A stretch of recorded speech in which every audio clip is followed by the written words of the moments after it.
La banlieue s'invite toujours à la télévision pour parler de violence.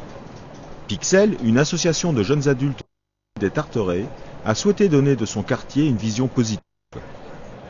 Ce film confronte leur regard à celui des personnes extérieures qui interviennent dans la cité.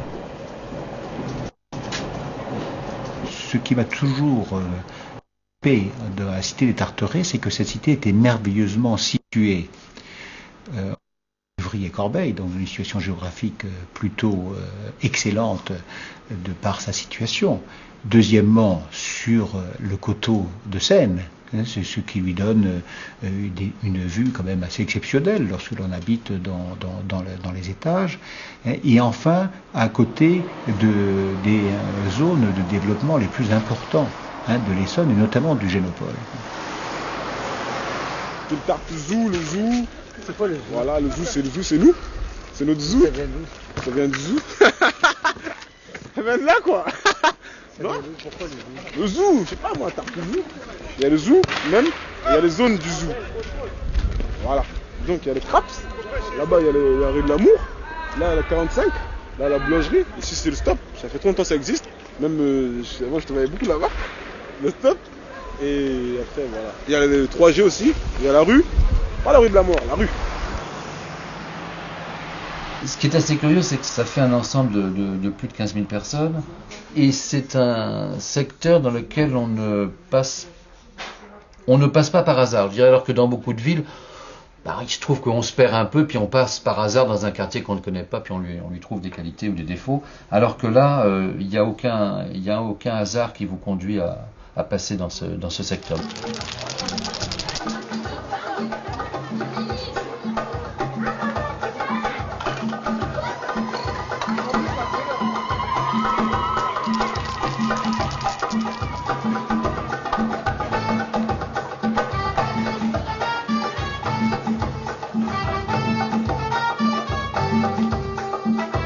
La ville précédente s'était construite en 1000 ans à peu près, entre l'an 1000 et puis 1950. Et il a fallu en 30 ans inventer une ville nouvelle, poser des concepts de fonctionnement d'une ville nouvelle, et puis répondre très vite à des besoins massifs de logement. C'est vrai qu'avant, il y a 15-20 ans, c'était une cité avec le même nombre de tours, mais la population était mixée. Elle venait de partout. C'est-à-dire qu'on avait aussi bien des ouvriers. Le chômage existait un peu moins quand même il y a 20 ans. Mais c'était moins fort, moins présent. Il y avait des gens au chômage, il y en avait, mais très peu. On avait des gens du 1% patronal, que ce soit préfecture, police, poste. Tout était mixé, tout se passait très bien. Et je ne sais pas pourquoi, tout d'un coup, ça s'est mis à se vider. Alors qu'il n'y avait pas d'émeute, rien du tout. Mais ça s'est mis à se vider. Et à partir de ce moment-là, on a mis la misère sur la misère. C'est pas comme ça qu'on aide les gens. C'est comme ça qu'on fait un ghetto.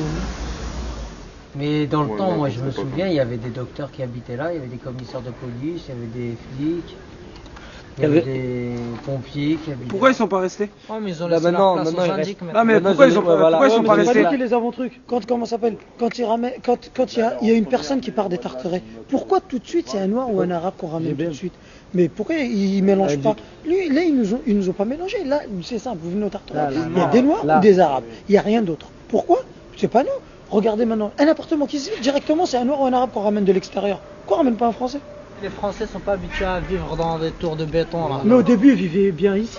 Nous, on est arrivés après. Ils vivaient bien, mais les Noirs et les Arabes, ils ont tout niqué. C'est pas nous qui avons tout niqué. Je te jure, c'est pas nous qui avons tout niqué. Wallah, que c'est nous. Ouais, mais tu vois 15 000 Noirs qui ont 15 ans, 15 000 Arabes qui ont tu vas me dire 13 ans du matin, ils sont morts jusqu'à 11h du soir. Elle est où l'éducation? Les seuls Français qui restent là, ils en ont marre de la vie, ils boivent à fond, on les voit, ils tombent par terre. Mais c'est des défavorisés. Carrément, on dit les Arabes et les Noirs, on dit les Arabes et les Noirs. Les seuls Français qui restent ici maintenant, c'est vieux pape. Le vieux pape et le fromage tous les midis, ils sont morts, ils s'enfoncent ils boivent, ils tombent. Après, c'est qui les ramasse? C'est qui les ramasse dans le quartier? C'est les Arabes et les Noirs. Moi, j'ai déjà ramassé un poivron, moi. Il y en a beaucoup, ils ont déjà ramassé des mecs bourrés, ils les ramassent, allez, rentre chez toi. Après, au bout d'un moment, on en a marre. On pourrait avoir dans ces appartements des personnes qui, peut-être, plus aisées, mais ne peuvent pas y aller par la loi. Donc cette recherche de mixité, finalement, est impossible. Donc il faudrait changer la loi et faire en sorte que les gens qui ont des revenus plus élevés peuvent aussi accéder aux HLM. Et comme c'était réservé, si on est plus pauvres, finalement, on fait un quartier de pauvres, ce qui est pas bien. Peut-être faire un forfait gratuit. Je peux péter le chiffre de la fête, il n'est pas pour t'empêcher le trou, tu dis ça. Avant de me défier, étudie le terrain. Avant de me défier, étudie le terrain, étudie le terrain. Il s'est trouvé que les Tarterets sont devenus comme une cité un peu emblématique pour l'IB, tout simplement parce qu'on avait un correspondant là, qu'il se passait des choses là, que le correspondant s'intéressait aux choses qui se passaient là, voilà, c'est comme ça que les choses se passent aussi. Et puis à force de travailler, on va de plus en plus loin, c'est-à-dire qu'on raconte d'abord l'écume des choses, et puis quand on peut revenir souvent, on raconte, on va chercher le sens des événements, et puis on arrive à trouver des acteurs qui sont importants, mais pas visibles tout de suite dans une cité, et puis on va de plus en plus loin, comme ça, donc on fait énormément de papier et puis ça devient un peu une cité un peu emblématique. Et quand vous arrivez, et vous avez l'impression qu'ils se disent, bon, toi tu me prends pour des loupards de banlieue, eh ben tu vas en avoir pour ton argent. Évidemment, ils m'ont renvoyé toutes les histoires de bagnoles qui crament, et les caméramens, enfin les caméras arrivent tout de suite pour filmer la voiture qui brûle. Bon, en même temps, je leur disais, il y a aussi des cas où vous faites brûler la bagnole justement pour que les caméras viennent. Vous n'êtes pas innocent non plus dans ce jeu de cons qui se joue entre les télés et les jeunes des quartiers. Hein. On est tous un peu responsables de ça. Bon les mecs, on se prend la caméra et on se tire. Ils croient que c'est Harlem ici, c'est le Bronx, je sais pas quoi. Il y a ça, où il n'y a pas de vol. Ou dans la France, dites-moi, il n'y a pas de vol. Partout il y a du vol, mais ils dramatisent. Ici, dès qu'il y a un vol, pour eux, ce vol-là, il est spécial. Il ne fait pas partie de la planète, du monde. Je sais pas d'où il vient ce vol-là. C'est un vol spécial, c'est Arsène Lupin. Un acte de délinquance commis sur les Tarterets va avoir un impact médiatique qu'un acte de délinquance commis à Tismons n'aura pas, mais on le connaît. Même chose, je veux dire, un jeune qui crache ou qui donne un coup de poing à un conducteur de bus, ça peut faire l'ouverture du journal le plus écouté européen le matin à 8h, alors qu'il y a 5 ans, ça ne faisait même pas l'objet d'une main courante dans un commissariat. Il est vrai que pendant un temps, les caméras n'étaient là qu'en cas d'incident. Et en étant là, elles aggravaient souvent la situation. Donc, peu à peu, tout le monde s'en est rendu compte quand même. C'était à peu près un peu avant que je commence ce film. Les journalistes déjà avaient commencé à en parler entre eux, à réfléchir, à se dire quel rôle on joue là-dedans. Ils peuvent jouer un rôle catastrophique en amplifiant, en donnant une importance à des actes de délinquance qu'ils ne méritent pas. Les barbares ne sont pas dans nos communes. Le jeune n'est pas l'ennemi public numéro 1, c'est pas vrai. Je pense que le problème des médias, c'est qu'ils parlent trop, dans une cité, ils parlent trop du négatif et pas assez du positif. Les jeunes, ils parlent des jeunes casseurs, mais il y en a combien des jeunes étudiants? Il y en a plus que des casseurs, je te le dis moi. Des mecs qui ont passé des diplômes, qui ont des doctorats, qui sont ingénieurs, il y en a dans le quartier. Il y en a plein.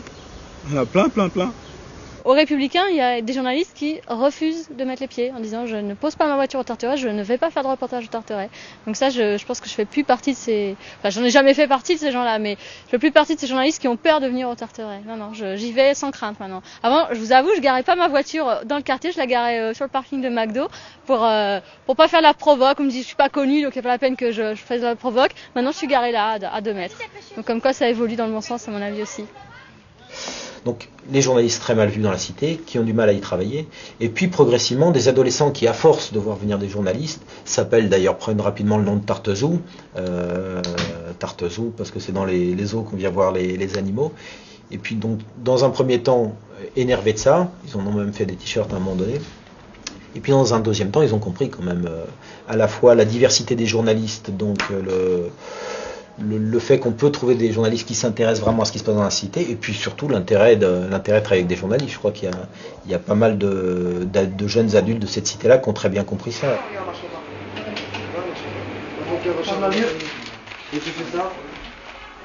Là, faut me préparer. C'est quelle page Les anges gardiens des Tarterets, n'importe quoi. Les anges gardiens, c'est plutôt sécurité.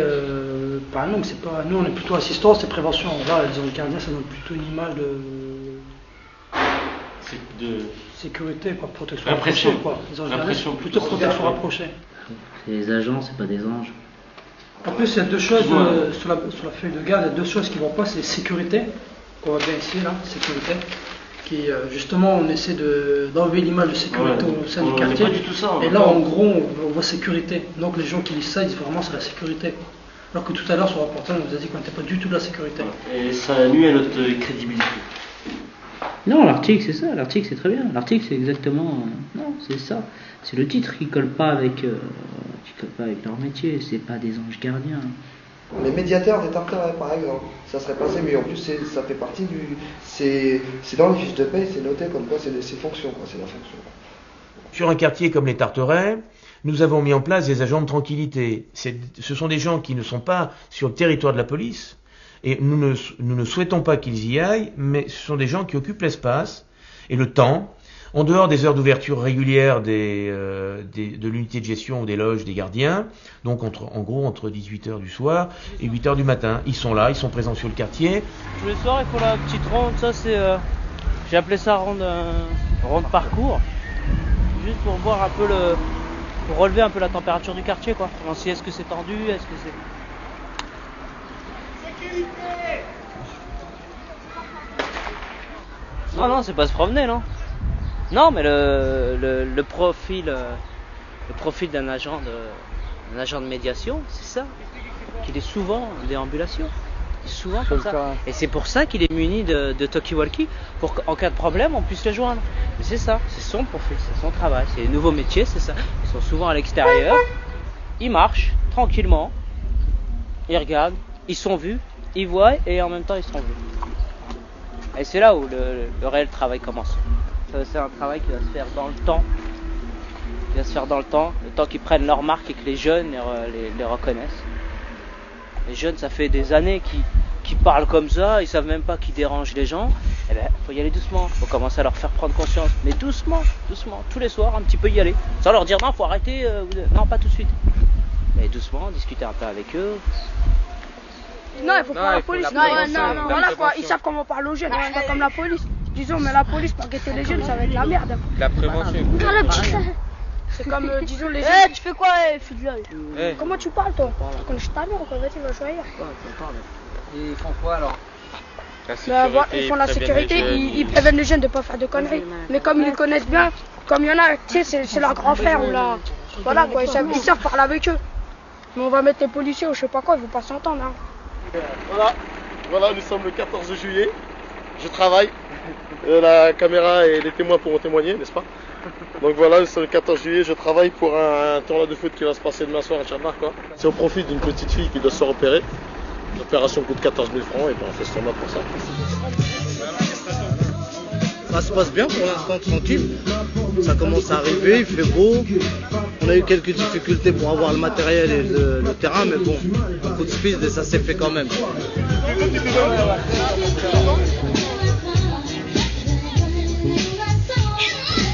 Il y a des gens, il y a des personnalités qui nous ont envoyé de l'argent, des grosses sommes.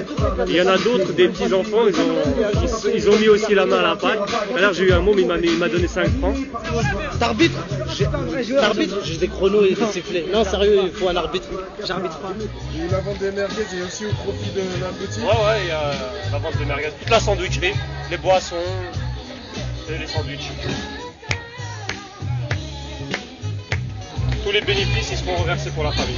Vous voulez que je vous fasse un reçu, quelque chose? Non? Merci bien, madame. Les gens qui ont vu mon numéro de téléphone sur le Parisien m'ont contacté pour participer aussi. Ben, satisfait, pour l'instant, on essaie de constituer les équipes sur le tas, quoi. Et bon, je pourrais te dire si on est satisfait à la fin, quoi. Voilà, c'est bon. Je demande aux gens qui n'ont pas d'équipe de se rapprocher et de venir s'inscrire. Jusqu'à la fin, tu joues avec nous. Hein. C'est sûr, hein, tu nous abandonnes pas. C'est dit? Ouais. Moi, je récolte les thunes, là, vous me donnez?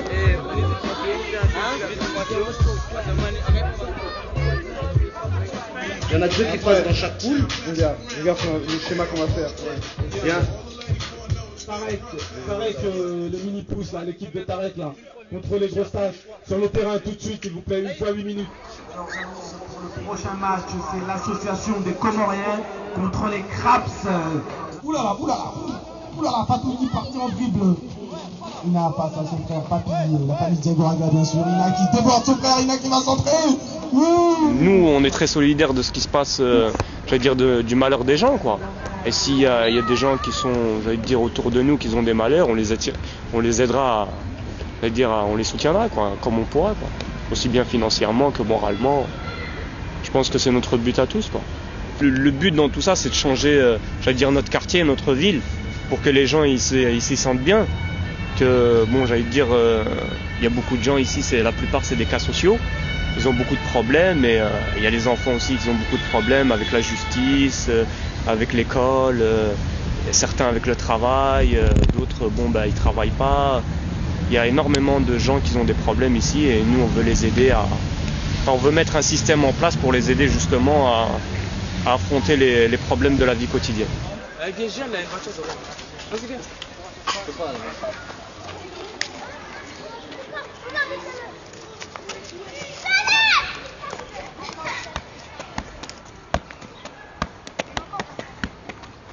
Ce qui est intéressant, c'est que les quartiers sont en fait les endroits à la fois où on rencontre le plus de violences concentrées par moment et le moins de dialogue entre l'État et les associations, les habitants.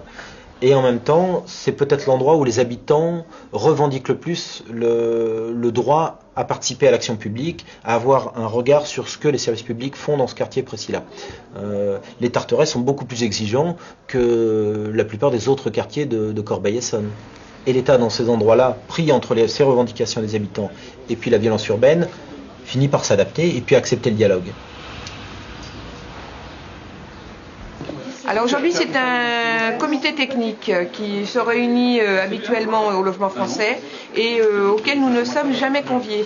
Alors, comme nous faisons partie d'un atelier de concertation pour le grand projet urbain du quartier des Tarterets, nous avons demandé à être conviés à ce comité technique pour pouvoir au moins non seulement nous exprimer, mais en plus être assuré que les propositions que nous faisons à l'atelier de concertation soient bien prises en compte. Mais le but aujourd'hui, c'est de faire le point et le bilan de l'année. Et savoir si on a été pris pour des rigolos ou pas. C'est une concertation bidon pour l'instant. Mais on verra par la suite réellement ce qu'il en est, quoi. Pour moi, à partir du moment que l'amicale des locataires n'est pas prise en compte ni par le bailleur et ni par la commune, pour nous, on se moque de nous, tout simplement. Parce que bon, eux, ils vont faire ça, dans 10 ans, c'est qui va en subir les conséquences? C'est nous, c'est les habitants. Lançon, tout ça, ils seront plus là. Bonjour. Madame, bonjour. Bon, on y va. Je vous invite. Bon, bien entendu, un projet de transformation aussi lourd que celui de Tarteret est un projet long. Tout le monde sait que c'est un projet à 20 ans.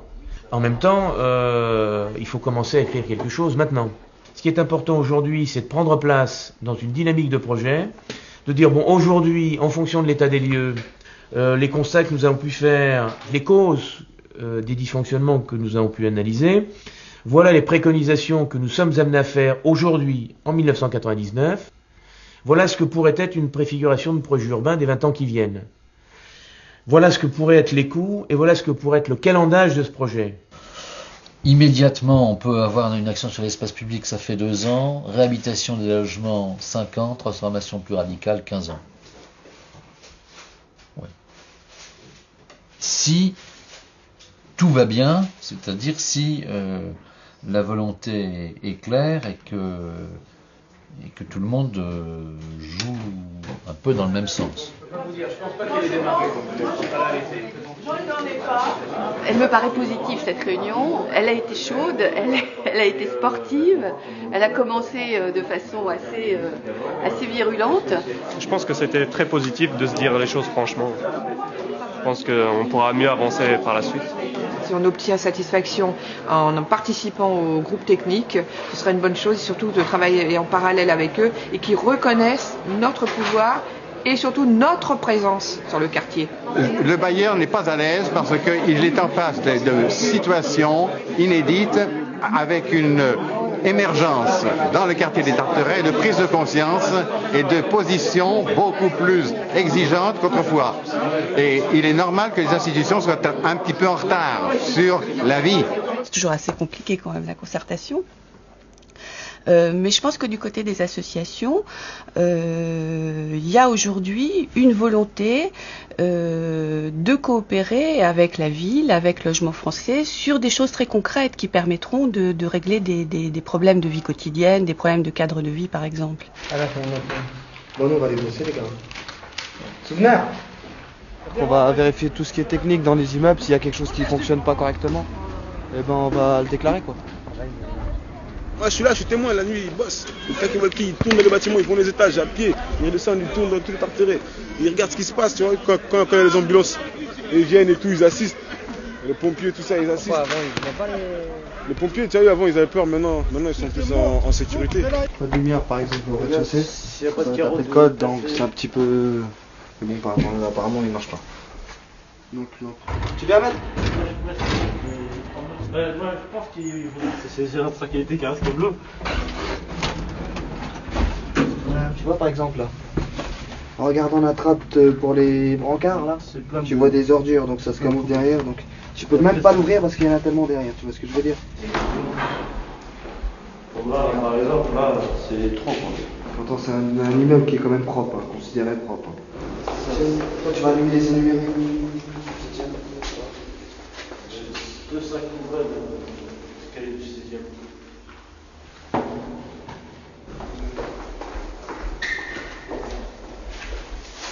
Ça cache le paysage. Encombré et pas de lumière. Et il n'y a pas de gardien qui passe quand c'est comme ça ou...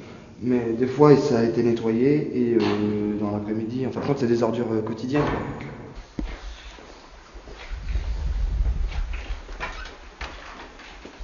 Il vous reste combien d'immeubles à faire? Il nous en reste 4. On en fait 4 par groupe. Il y a 32 tours. Pour un maire, pour faire de l'urbanisme, finance, je dis pas que c'est facile, mais enfin on a des choses en main. Mais à des jeunes tout d'un coup lancent des pierres, font des bêtises, mettent le feu partout, etc. C'est pas facile à contrôler. Vous comprenez, il y avait un jeu qui était très... se répercutait tous les week-ends. Hein. Les gosses mettent le feu à une boîte ordure. Bon, traîne partout dehors, facile. Bon, le feu, ça amusant, ça brûle. Alors qu'est-ce qui se passe? Il y a les pompiers qui arrivent. Ils commencent à essayer d'éteindre le feu. Alors dès que les pompiers arrivent, vous faites des cailloux. Alors les pompiers appellent la police. Alors là, on est agacé. Alors la police arrive. Pom, pom, pom, pom, pom. C'est l'émeute. Voilà, c'était simple, ça se fait plus ça. Cette cité-là est en train d'approcher une espèce de maturité. Une maturité qui tient à ces mois de violence urbaine, parce que c'est quand même une cité ça a duré quand même pendant un an et demi. Les crises répétées au Tarteret, il se passait quasiment pas un mois sans qu'on ait une soirée chaude au Tarteret. Et aujourd'hui, à la suite de ces violences-là, peut-être grâce à ces violences-là après tout, en partie, il y a une espèce de maturité qui apparaît de tous côtés. Comment tu fais pour vivre aujourd'hui sans emploi? Sans emploi? Je vis grâce à mes parents. Heureusement que j'ai des parents, alhamdoulilah, pour ceux qui n'ont pas de parents. Ils doivent être dans un foyer, un truc comme ça, en galère. Mais voilà quoi, grâce à mes parents. Et voilà. Faut pas que je les oublie, tu vois. Si, c'est vrai. Voilà que c'est vrai. Si j'aurais pas mes parents, je serais foutu. Les parents ils souffrent. Les parents ils souffrent, on les fait souffrir sans le savoir. Après quand on le sait, on essaye de ralentir, tu vois. C'est comme une drogue, tu vois, les conneries c'est comme une drogue. Les conneries c'est comme une drogue. Pour s'arrêter c'est chaud quoi. Il faut se calmer petit à petit. Nous on se calme petit à petit. Plus on grandit, plus on comprend. Maintenant il y en a qui ont fait des grosses conneries et voilà, ils comprennent pas, ils continuent. Il est assez compliqué d'ailleurs pour un procureur de la République de faire comprendre à un jeune qu'il est l'auteur d'une infraction, alors qu'assez justement ce jeune peut se sentir comme une victime de cette société dans laquelle il vit. Souvent il y a une explication, en tout cas un contexte propice au développement des violences urbaines. Ça peut être tout simplement une interpellation policière dans le quartier, même si c'est une interpellation qui se passe tout à fait normalement, le simple fait d'interpeller au beau milieu du quartier peut provoquer des réactions.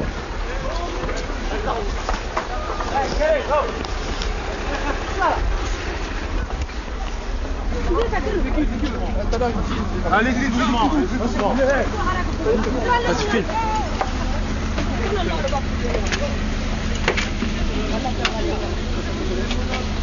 Il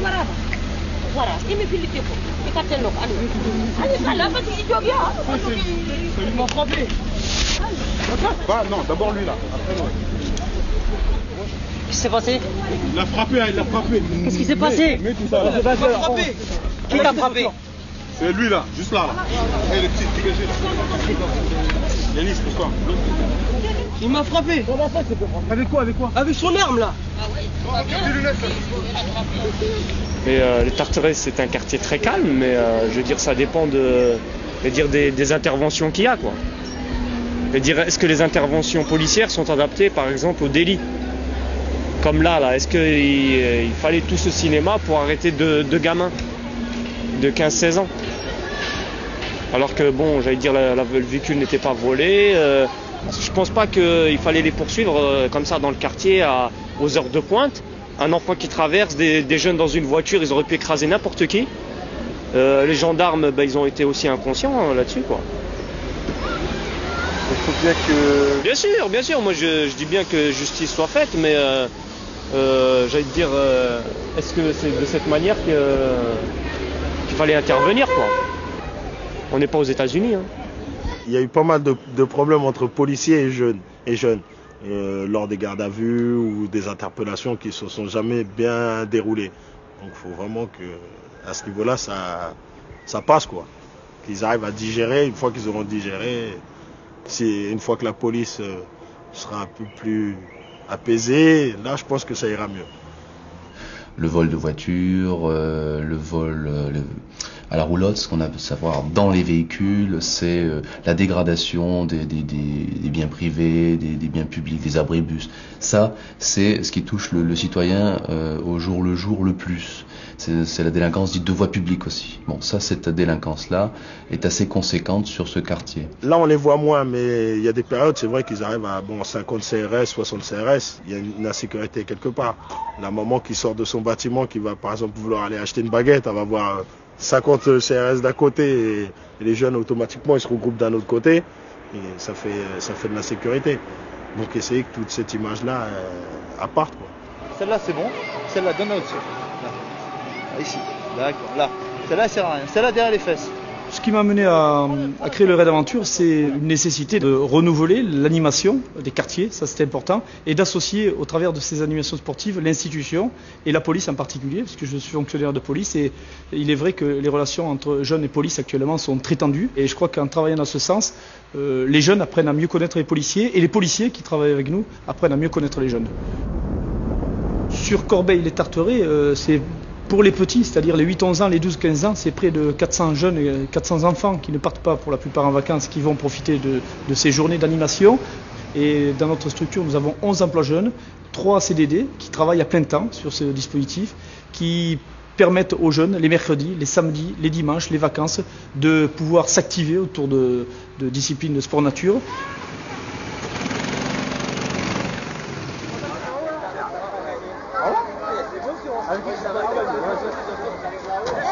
Il y a une minorité de jeunes qui créent des problèmes dans les quartiers, on le sait. Ils sont identifiés bien souvent, trop malins pour se faire prendre. Et puis il y a aussi de notre côté un manque de formation des policiers au travail de terrain, au travail de ces banlieues. Et je crois que lorsqu'on prend les deux minorités d'un côté et de l'autre, ben, ça crée les problèmes que l'on rencontre tout simplement. Monsieur, montrez-moi là où il faut tenir, je ne peux pas tenir, j'ai mes mains sont... On me regarde, on ne se tient pas au truc là. Attendez, monsieur. Ah non. 3, 2, 1, top. Ouais.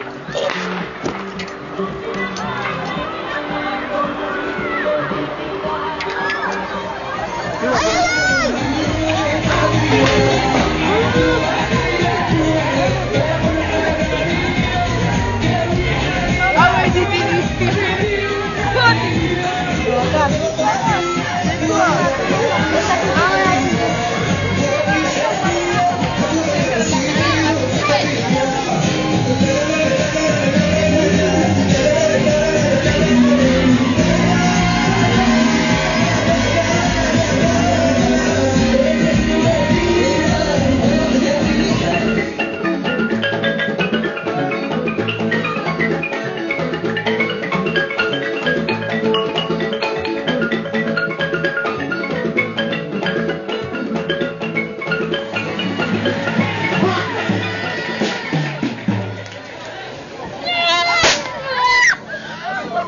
quand même, non, ça vit. Hein. Il y a trop de garçons. Et on ne perçoit pas de subventions et on fait du travail quand même, il y a des résultats. C'est pas nous qui avons fait ça, ça vient de la banque alimentaire quand même. On ramène ça au Tarteret et vous êtes pas de nous quoi. Comment? Aucune subvention, ni de la mairie, ni du conseil général, ni de personne quoi. Avec la subvention, ça nous permettrait de payer les 9000 francs, les 1% quoi, de la marchandise qu'on perçoit dans l'année. Et en plus de ça, bon, nous on a le projet d'avoir une camionnette pour pouvoir aller chercher de la nourriture ailleurs que la banque alimentaire, pour donner plus de choix aux gens. Et puis par rapport au nombre de personnes, on a quand même 200 familles. Bon, il y a des choses qui ne vont pas, c'est clair, mais ce n'est pas du tout sur le plan, je dirais, du respect de soi, de la dignité. Ça va bien du côté de la dignité. C'est du côté de la vie matérielle. C'est pour ça un peu que nous sommes là.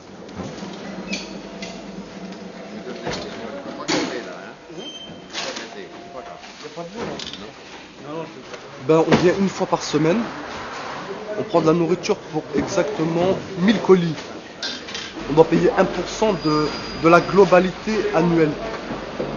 Par rapport à la marchandise, nous on paye 1%. Ça veut dire que nous, comme on prend pour presque 1 million, Monsieur Petit, lui, il paye 10 000 francs par an, quoi. Là, aujourd'hui, on va charger, on va décharger cet après-midi. Je vais placer les produits à leur place, les pâtes avec les pâtes, le riz avec le riz, je vais bien ranger tout. Et demain, à 1h, on fait la distribution, quoi.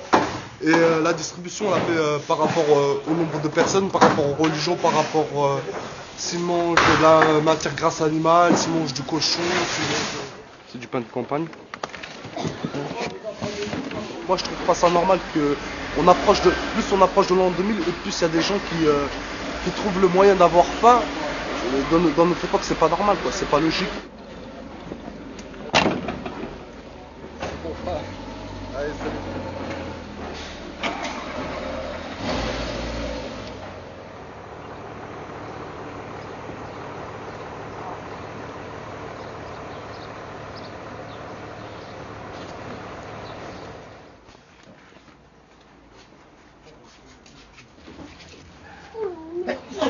C'est trop lourd pour toi.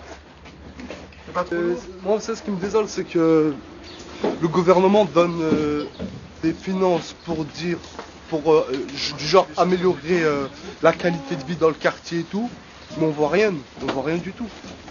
On n'a même pas de centre commercial, on n'a rien. Les enfants, ils ont même pas de jeu pour s'amuser, ils sont obligés d'aller au McDonald's jouer avec le jeu du McDonald's. C'est pas normal, c'est pas normal. J'en voulais pas comme ça. C'est à qui là? Et comment vous donnez les paquets là aux familles là?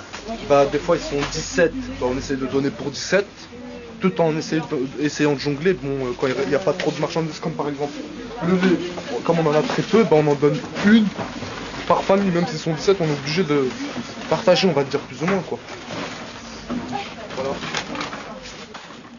Bon, on a même des gens qui travaillent et qui des fois même ils ont un bon salaire, mais que bon ils trouvent une difficulté pendant 1 mois ou 2 mois, bon par rapport à un crédit ou ceci ou cela. Bon, je les inscris pas officiellement, mais je les sers. Et après, d'eux-mêmes, ils arrêtent. Ils disent c'est bon, mon souci est passé, c'est bon, je vous remercie, tac tac, et puis bon, on reste toujours en bon terme. Il y a des gens aussi qui n'ont pas de papier, on les sert quand même. Des gens qu'on appelle des clandestins. Il y a des femmes, des enfants. Nous, on est là pour aider les gens. Donc même s'ils n'ont pas de justificatif officiel, on passe au-dessus de ça. Bon, il y a quand même une certaine souplesse. Ça va Alain? Ça va. T'as vu, je t'avais dit quoi? Tiens, vous voyez, là, il y a une voiture. Là, faut le noter. On note, on regarde ce qui se passe. Dans ce cas-là, bon, appelle la police pour qu'ils viennent les récupérer. Que ça fasse pas... que ce sentiment d'insécurité s'enlève un petit peu, quoi.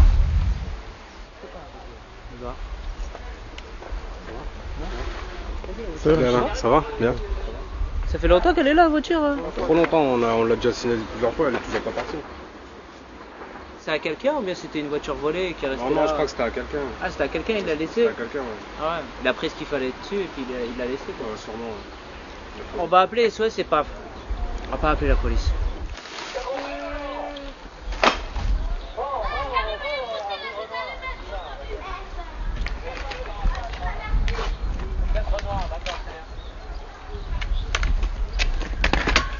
c'est toi ça, Saïd? C'est la poubelle qui a brûlé hier soir. Les agents de tranquillité, donc, lors de leur passage, ont vu qu'il y avait une poubelle qui brûlait. Ils ont été directement à l'agence, ils ont récupéré des extincteurs et ils sont venus l'éteindre en attendant les pompiers.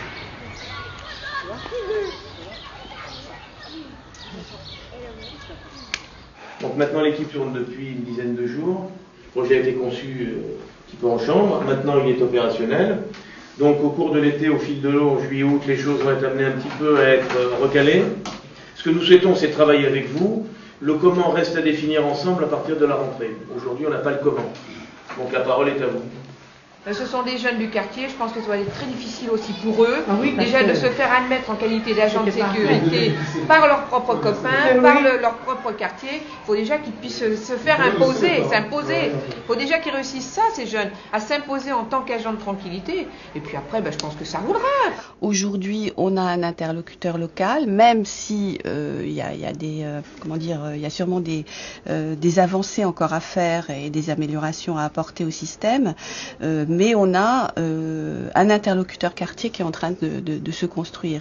Et cette construction montre bien aussi que la démocratie ou la citoyenneté, c'est pas donné d'emblée. C'est-à-dire que les gens ont besoin de se former, ont besoin d'apprendre ce que c'est que la démocratie de tous les côtés, je crois. Si par exemple, vous vous trouvez confronté à une bande de jeunes qui sont en train de désosser une voiture dès qu'ils ont volé, votre comportement, comment va-t-il être? Ça va être un dilemme. Il ne faut pas les laisser aller se friter avec personne. Il n'est pas question de remplacer la police sur le quartier. Les choses sont claires. On n'a pas des boxeurs, on n'embauche pas des gens avec des matraques et des pistolets ou des chiens. On embauche des jeunes qui sont là pour essayer d'apporter un peu de tranquillité, de sérénité. À l'impossible, nul n'est tenu. On n'a pas une armée de mercenaires, armée de bazookas, prêts à tirer sur tout ce qui bouge. Vous voyez donc, il ne faut pas qu'ils rentrent dans une situation d'affrontement et de conflit. Tous les gens de bonne volonté, tous les acteurs de terrain, ça va de soi qu'ils les aideront. Et moi, je dirais plutôt, c'est votre rôle à vous, agent de tranquillité, d'aider, de déceler toutes les personnes qui agissent sur le terrain, de les trouver, toutes ces personnes-là qui font ainsi de suite, et vous de vous appuyer sur ces personnes-là. Moi, ce qui m'inquiète personnellement, c'est que justement que la police, elle les reconnaisse et que les pompiers les reconnaissent aussi. Parce que j'allais dire aujourd'hui, s'il y a une intervention et que la police ne peut pas rentrer et que les agents de tranquillité protègent la police, ce sera quand même quelque chose. Non, sans vouloir caricaturer. Excusez-moi, il n'y a pas une personne plus qu'un policier qui souffre plus de l'insécurité au Tarteret que n'importe qui d'autre. J'allais dire, si vous mettez un flic ici, il se fait bouffer. Et n'importe qui est tranquille ici. Ça doit pas être bon, À l'intérieur de la cité, on observe une meilleure structuration. Il y a une tradition associative très forte au Tarteret. Aujourd'hui, ces associations-là travaillent beaucoup plus ensemble. Au lieu de se tirer la bourre pour obtenir des subventions, la compétition aux subventions, qui existe quand même encore un petit peu, mais il y a une structuration meilleure pour se bagarrer contre tel projet ou pour appuyer tel autre projet.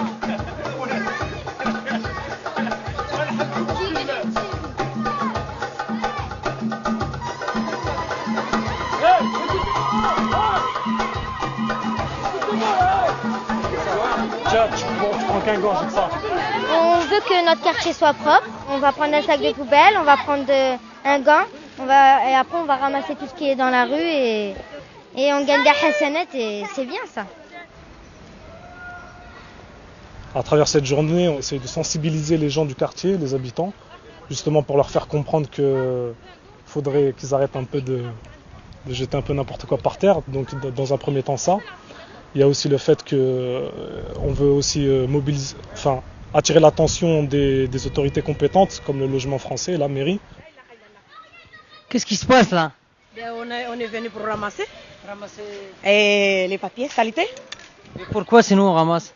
C'est le mosquée qui dit, nous on vient, tout le monde qui vient donner le coup de main.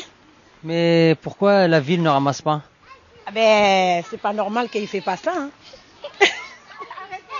Même si les dispositifs de stockage des ordures ménagères sont insatisfaisants aujourd'hui, il se trouve que c'est le comportement des habitants qui est quand même le fait générateur. La poubelle est là, quoi. Si on met les ordures à 10 mètres de la poubelle, on met les ordures à 10 mètres de la poubelle. Donc on a un gros souci de comportement sur le quartier Il faudrait que les jeunes disent à leurs parents d'arrêter de jeter des choses par la fenêtre. C'est pas plutôt le contraire. Les jeunes jettent des choses par la fenêtre. Il y a les parents aussi. Ouais. C'est les habitants, mais c'est aussi du fait que, par exemple, comme on voit les poubelles, elles sont remplies au bout d'une journée et le lendemain, ils viennent même pas ramasser. Donc les gens, c'est quoi? Ils se jettent à côté. Les gens, ils voient que les poubelles, elles sont remplies, donc ils n'ont pas envie de se déplacer, de descendre pour justement jeter. Alors qu'est-ce qu'ils font? Ils jettent par la fenêtre. Alors il y a des endroits où on a trouvé des moteurs. Qu'est-ce qu'on a trouvé qu'on ne pouvait pas ramasser? Des moteurs, des matelas, des lits, des lapières. Mais qui va venir aujourd'hui pour nettoyer? Tout notre quartier. Nous. Mais on va pas baisser les bras. Et ça va durer tout le temps comme ça. Ça va tout le temps durer comme ça. Et je voulais demander de le mettre à côté. Vous ne mettez pas à côté, vous l'enlevez. Vous savez comment ça va me coûter? 600 balles dans l'espace, c'est pas 600 balles. Ça fait 2 journées de travail. Ah ouais, mon pote, CP. Oh. Je suis pas d'accord avec eux. Ils viennent, ils enlèvent mon camion. Je leur ai demandé d'enlever mon camion. De me le mettre à côté. Ils l'ont embarqué pour la fourrière. Ça va me coûter 600 balles.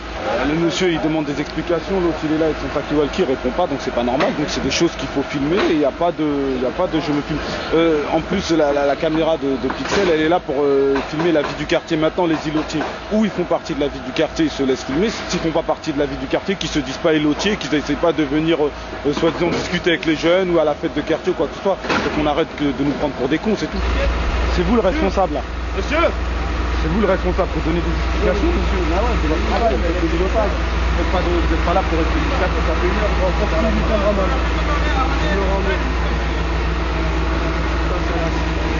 Vous ne me filmez pas, ça ne va pas le faire. Je suis en train de. Je suis gentil avec vous, d'accord. Le véhicule, on vous le rend, il n'y a pas de problème. L'amende, vous la rendez au fonctionnaire. Ça s'arrête là. Les jeunes que vous prenez aujourd'hui en emploi jeune, est-ce qu'il y a une certitude que ces jeunes, s'ils arrivent à passer le concours de la police, est-ce que c'est sûr qu'ils pourront rentrer automatiquement dans la police nationale? Automatiquement non, parce que ça signifierait passer outre les voies de concours traditionnelles. Ils ont en formation continue une formation qui les prépare au concours de gardien de la paix. Et aujourd'hui, on a pas mal de jeunes qui ont déjà réussi le concours de gardien alors qu'ils avaient un niveau 5 ou 6, donc c'est CAP, BEP, et ils ne seraient jamais rentrés dans la police sans le SAS ADS, emploi jeune. Nous ici, disons qu'il y a eu une histoire qui est une très longue histoire avec la police, entre les jeunes et les forces de l'ordre, qui n'a pas été rose du tout, quoi. Et aujourd'hui, pour beaucoup de jeunes, pour pas dire la majorité, il est inconcevable pour eux de travailler, de devenir flic. Ça, c'est faut se le dire en face, je vous le dis directement, c'est clair et net.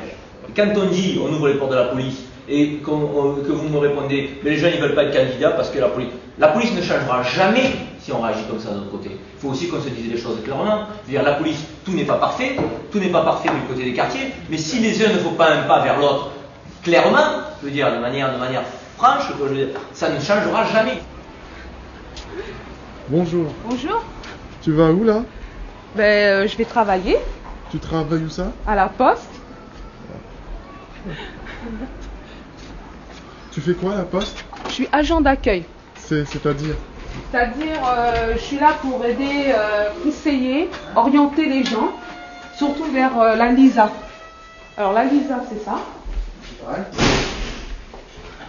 Voilà. C'est cet appareil-là. Là, on a le carnet de timbres.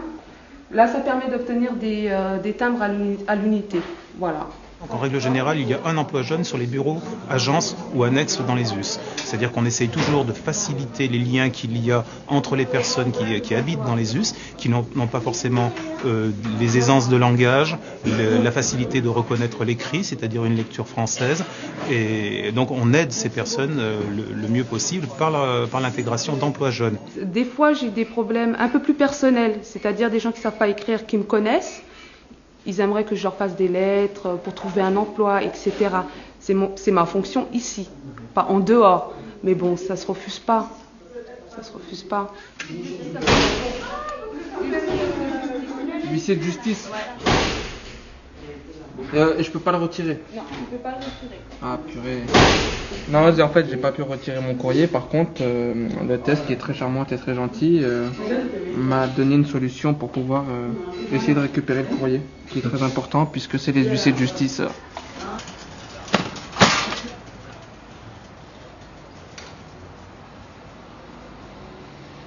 personne en uniforme qui rentre dans une zone urbaine sensible, bien évidemment, rencontre des problèmes. Mais effectivement, le facteur est la seule personne en uniforme qui est respectée. C'est un respect qui est mutuel, bien évidemment, c'est ce que l'on demande. Très souvent, c'est même des liens qui sont créés. Et c'est ce qui est très important et très fort, puisque très souvent, ce sont les seuls liens qui restent entre la population et tout ce qui est système administratif. Très souvent, des questions sont posées directement aux facteurs. Je te dis un 3. À toi. 5. Oh bah écoute. 5. Regarde, ça va regarder là. C'est une association qui a pour but d'aider les gens dans leur démarche quotidienne, dans leurs droits. Les gens ont des devoirs, mais ils ont aussi des droits et trop souvent ils les ignorent. Soit par manque d'études, soit par le fait que la vie est tellement dure pour eux qu'ils ne voient plus les issues, tout simplement. Il n'y a pas de numéro. Je viens juste de recevoir la lettre, il faut que j'écrive pour avoir la carte. Je sais, mais je ne sais pas faire les phrases. Qu'on soit clair, hein, j'ai même des familles françaises qui ne savent pas bien manipuler la langue française, ni même l'écrire correctement. Ils ont un problème, une lettre à écrire, ils viennent me voir, ils me donnent les papiers, ils me disent ce qu'ils veulent voir écrit et demander. Si vous n'êtes pas d'accord, je crois qu'il y a... c'est 1 mois à compter, donc vous avez jusqu'au 6 août pour faire une demande de recours. Oui, mais là, mon dossier il est en train de se faire parce que maintenant je dois aller passer une visite médicale à Paris. J'habite au Tartaret depuis 3 ans, mais j'ai été pendant 10 ans commerçant. J'ai tenu la librairie pendant 10 ans, au centre commercial ici. Nous avons été 3 en même temps, volontairement. Hein, il n'y a pas eu de faillite et tout ça. Hein, avant d'avoir des problèmes, on a préféré arrêter. Maintenant, je descends en ville chercher mon journal.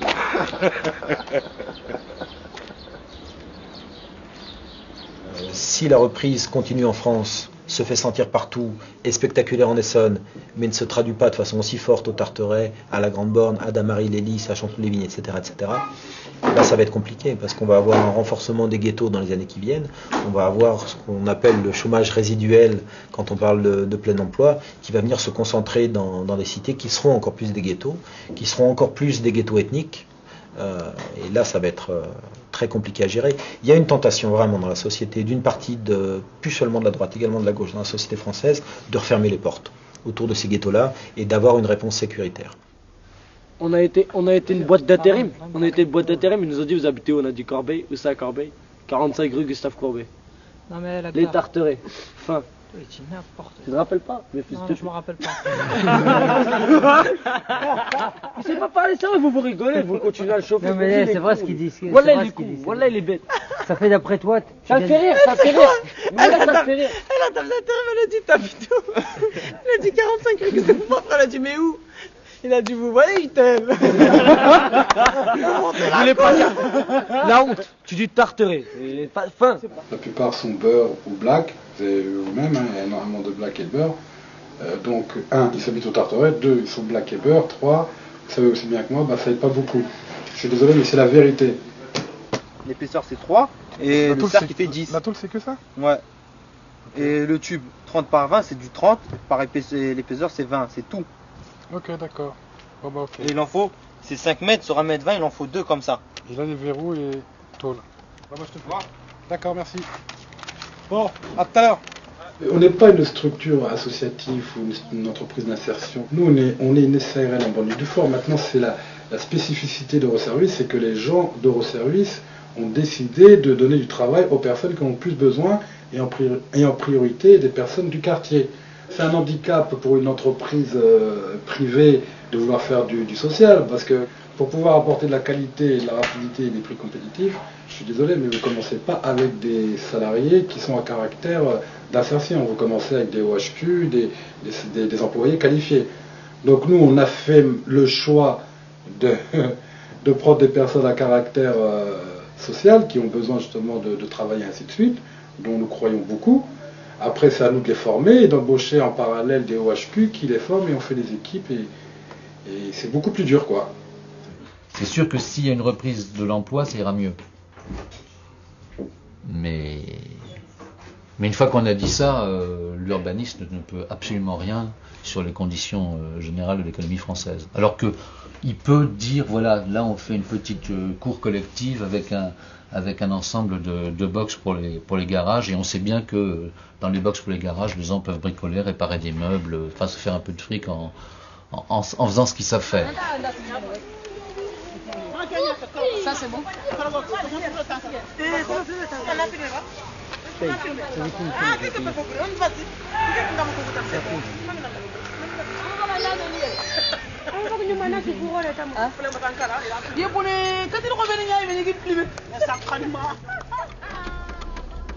Imagine, ton avenir il joue là à 100 mètres, t'as pas l'impression. En Tunisie, vraiment, eux, ils tiennent vraiment ça à cœur. Parce que si j'ai pas mon bac, ils ruinaient mes vacances. Est-ce que t'es reçu? Ah, le suspense est à force. On va voir là. Alors, admis réglementairement. Ouais. Félicitations. Merci. C'est bien. Alors on va plus te voir, on va s'ennuyer. Ah là là là là. C'est de quoi admis réglementairement? Ça veut dire qu'il n'y a pas eu de fraude, tu es admis dans toutes les règles. Ah ouais. Avis du conseil des professeurs, doit faire ses preuves. Après, visa du président du jury, admis réglementairement. Et tu recevras tes notes chez toi. D'accord. Ah, il n'y a pas eu les notes Non, on les a pas. Ça vous arrive par courrier. Ah bon? Tu t'appelles comment? D'accord, très bien. Bah merci. Hein. Voilà. Disons, toi, t'es le plus grand frère de ta famille. T'as bac plus je sais pas combien, t'as fait des longues études. T'as des diplômes et tout ça, t'arrives pas à trouver de travail. Je crois que ton petit frère, il va vouloir continuer les études. Parce qu'il sait que tout ce que t'as fait, ça sert à rien. Donc il a plus la volonté. Il faudrait voir les petits pour les aider dans leur cursus scolaire par rapport à l'aide aux devoirs. Parce qu'il y a des jeunes qui rentrent chez eux, qui n'ont pas d'interlocuteurs chez eux qui puissent les aider dans leurs devoirs. Donc à la fin du compte, ils laissent tomber leurs devoirs. Et après, en fait, ça engraine. Ils font plus leurs devoirs, ils commencent à abandonner l'école. Et après, ils galèrent dehors. Alors que si dès le début, ils auraient quelqu'un qui les aurait épaulés, aidés dans les devoirs ou même surveillés, je pense qu'il n'y aurait pas autant de jeunes qui seraient en train de chercher des écoles ou qui ont des problèmes d'école ou des trucs comme ça.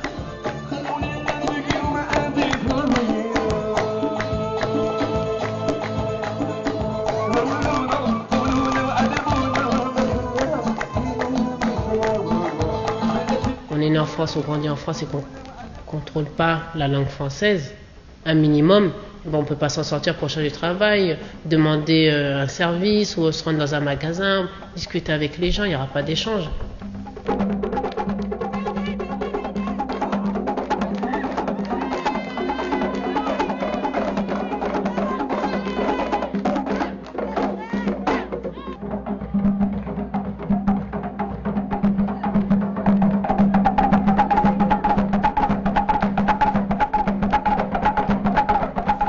Pas du tout pour accentuer dans l'espace une représentation des différences culturelles. Je suis pas trop pour faire des Chinatown, je suis pas trop pour le système de la ville américaine où on définit des groupes ethniques ou culturels et puis ils ont leur espace et puis à côté. Enfin, je pense que la ville ne doit pas être fait sur le modèle de Disneyland. En gros. On est en train d'emprunter pas mal à l'Amérique en ce moment, à la fois dans les réponses sécuritaires, mais également autour d'une question très compliquée qui tourne autour du communautarisme. La société américaine, c'est une société communautaire, où dans une ville où l'immigration est très importante, le premier adjoint ne peut qu'être noir. C'est impossible autrement. Ou dans la police, il faut avoir tel ratio de jeunes noirs et de jeunes portoricains. En France, la question est en train de se poser et elle est intéressante à fouiller quand même. Hein. On a Chevènement qui veut faire rentrer dans la police des policiers à l'image des quartiers, mais on a également un tas d'intellectuels qui aujourd'hui disent il n'y a pas assez de musulmans dans la police, pas assez de musulmans dans les médias, pas assez de musulmans dans l'ensemble des administrations. Est-ce qu'on va aller vers des quotas ou pas? Dans ce cas-là, ce serait effectivement une réponse à l'américaine, mais une réponse pas très républicaine. Et je pense pas que la France soit capable d'aller vers ça. En même temps, comment on va ouvrir les portes? Est-ce qu'on va trouver, comme on y arrive souvent, et comme on y arrive souvent, notamment en matière politique de la ville, une voix à la française ?